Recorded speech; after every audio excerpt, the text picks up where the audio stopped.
गर्मी के मौसम में पानी जितना पिया जाए कम है, लेकिन गर्मी के मौसम में किस्म किस्म के मशरूबात पीना हर किसी की आदत बन जाती है। कोई गन्ने का रस पीना पसंद करता है, कोई ऑरेंज जूस या फिर मुख्तलिफ किस्म के मिल्क शेक्स। लेकिन जहाँ गर्मी की कोई हद नहीं, वहीं मशरूबात पीने की भी कोई हद मुकर्रर नहीं। गर्मियों में लोग खास करके थादल पीना बहुत पसंद करते हैं। थादल गर्मियों का खास मशरूब है, जिसके पीने से गर्मी में खासी कमी वाक़ई हो जाती है। गर्मी की वजह से बहुत सारी गर्मी है, ये देख रही हो धूप कैसी है, बहुत तंग कर रही है गर्मी। इसी वजह से थादल ठंडी है इसलिए पी रहे हैं। दिन में तकरीबन जैसे दोपहर को जाते हैं, दोपहर को 1 गिलास पी के जाते हैं।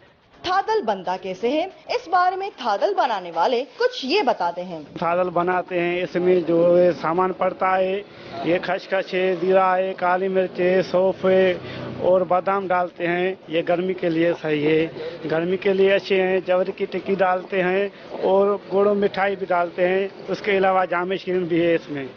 ये गर्मी के लिए अच्छी चीज़ है।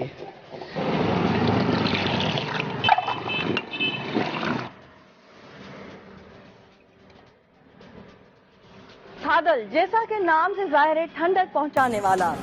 गर्मियों में लोग शौक और ज़ौक़ से पीते हैं और कुछ देर के लिए अपनी गर्मी को दूर भगा देते हैं। कैमरामैन मुर्तजा समेजो के साथ नौमिता गुल, ARY न्यूज़, सक्खर।